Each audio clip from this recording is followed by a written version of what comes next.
কেউ তাকে চেনে প্রিয়তমা নামে, কারো বা কাছে তিনি কিশোরী। ছোট পর্দা দিয়ে শুরু করেছিলেন কেরিয়ার, কিন্তু বড় পর্দায় পা রেখেই তিনি হাঁকিয়েছেন ছক্কা। দুই বাংলার দুই সুপারস্টারের সঙ্গে পরপর ব্লকবাস্টার দুটি ছবিতে কাজ করে এই মুহূর্তে দর্শকদের চোখের মনি, ধূসর চোখের এই মেয়ে, তিনি ইধিকা পাল। রিমলি দিয়ে পর্দায় পসার জমানো তার আগে কপাল কুণ্ডলাতে ছোট্ট একটি চরিত্রে অভিনয়।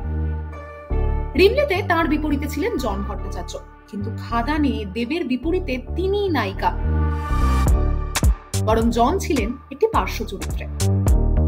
এরপর তাকে দেখা যায় পিলু ধারাবাহিকে রঞ্জা চরিত্রে, কিন্তু ছোট পর্দার মায়া তুলনামূলক আগেই কাটিয়ে ফেলেছেন ইধিকা।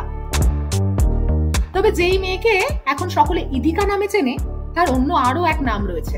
আজকের ইধিকার আসল নাম কিন্তু টুম্পা পাল। ইন্ডাস্ট্রিতে পা রাখার কিছুদিনের মধ্যেই যদিও সে নাম বদলেও ফেলেন তিনি। দুটি ধারাবাহিকের পর আর তাকে পেছনে ফিরে তাকাতে হয়নি। টলিউডের এই কিশোরী কিন্তু অল্প কদিনের মধ্যেই ঘুম উড়িয়ে দিয়েছে দুই বাংলার। কিন্তু ইধিকা কাকে মন দিলেন জানেন? শোনা যাচ্ছে টলিপাড়ার খ্যাতনামা ফটোগ্রাফার তথাগত ঘোষের সঙ্গে এখন মাঝে মধ্যেই দেখা যাচ্ছে তাকে। সম্প্রতি হিমাচলের ছিটকুলে একসঙ্গে বেড়াতেও নাকি গিয়েছিলেন তারা।